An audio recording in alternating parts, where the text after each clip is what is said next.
She said very little as a rule. She was always silent, thinking and thinking. In the 6 or 7 years of her wanderings from one furnished room to another, she had known 5 students like Klechkov. Now they'd all finished their studies, had gone out into the world, and of course, like respectable people, had long ago forgotten her. One of them was living in Paris, 2 were doctors, the 4th was an artist, and the 5th was said to be already a professor. Klechkov was the 6th. Soon he too would finish his studies and go out into the world.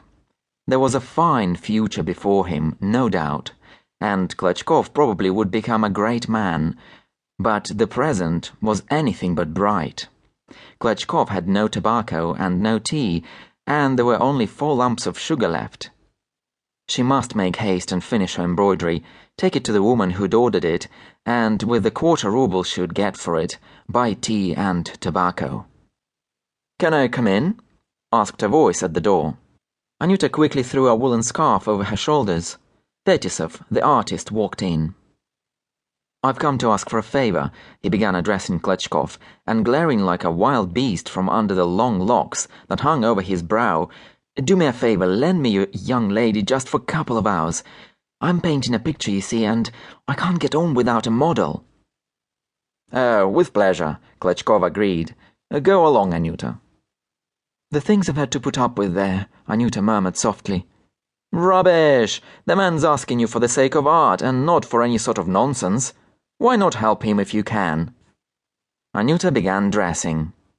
"And what are you painting?" asked Klechkov. "Inner soul. It's a fine subject, but it just won't go somehow. I have to keep painting from different models.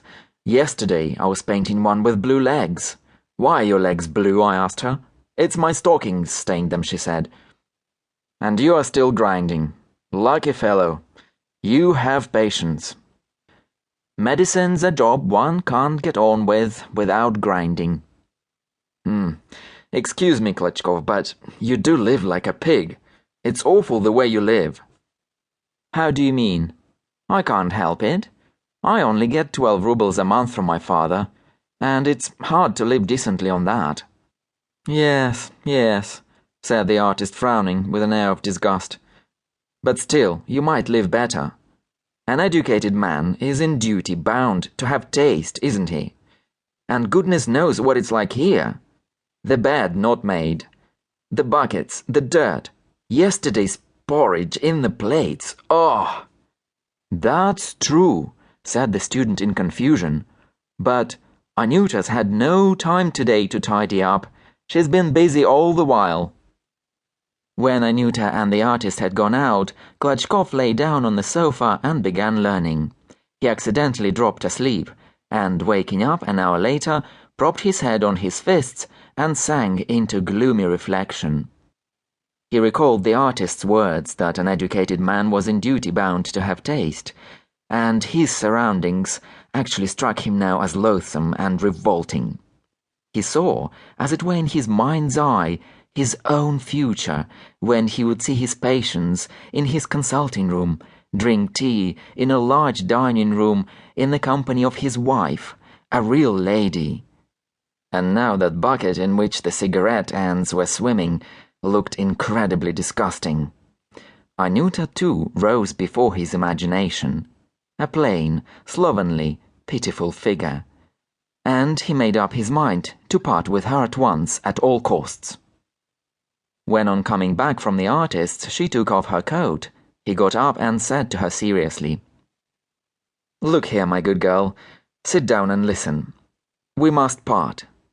The fact is, I don't want to live with you any longer." Anyuta had come back from the artist's worn out and exhausted. Standing for so long as a model had made her face look thin and sunken, and her chin sharper than ever. She said nothing in answer to the student's words. Only her lips began to tremble. "You know we should have to part sooner or later anyway," said the student. "You're a nice, good girl, and not a fool. You'll understand, right?" Anyuta put on her coat again. In silence wrapped up her embroidery in paper, gathered together her needles and thread,